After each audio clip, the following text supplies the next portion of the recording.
This is Mission Control, Houston. Thursday was a light-duty day for half of the International Space Station's Expedition 34 crew members to make sure that they are rested and ready to work this weekend with a new shipment of supplies arriving on board a commercial cargo ship.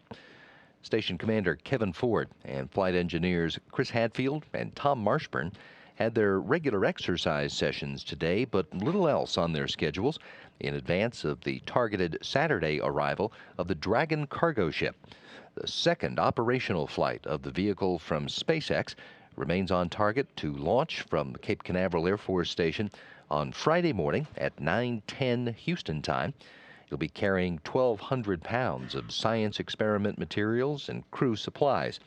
Plans call for it to arrive at the station on Saturday morning, when it will be grappled by the crew, who will be at the command of Canadarm2, and then they will berth that cargo ship to the Harmony module, to its port that faces down toward Earth.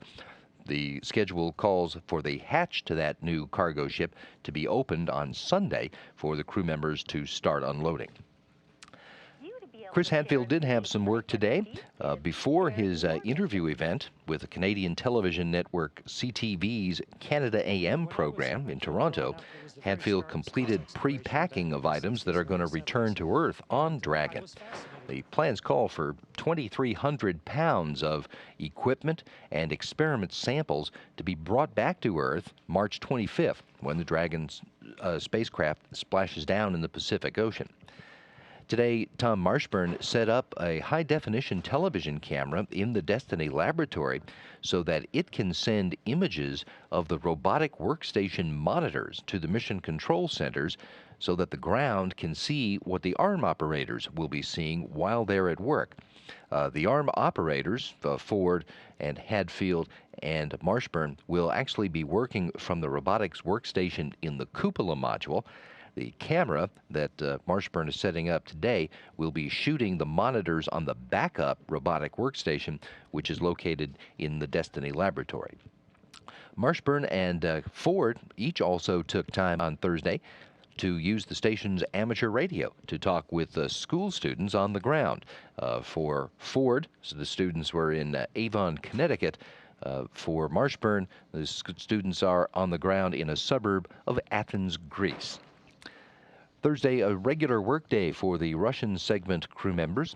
Flight engineers Oleg Novitsky and Yevgeny Tarelkin spent half their day laying cables in the Russian segment to support a plasma wave experiment that is going to measure the electromagnetic field around the outside of the space station.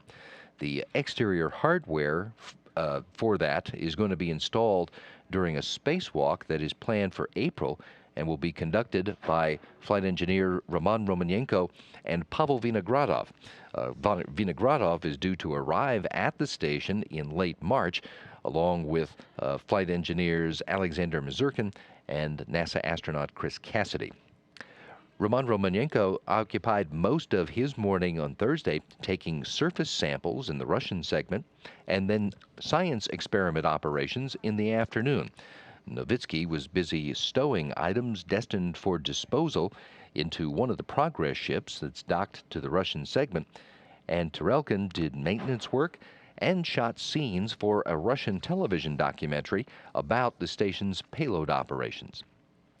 On Friday, the 3 U.S. segment crew members have some final training for their robotics operation for the grapple and berthing of the Dragon spacecraft, and then they will be off duty for most of the day on Friday, with the intent that they will be well rested and primed for action on Saturday to greet the Dragon cargo ship that is bringing more than half a ton of materials to support the ongoing mission of the International Space Station.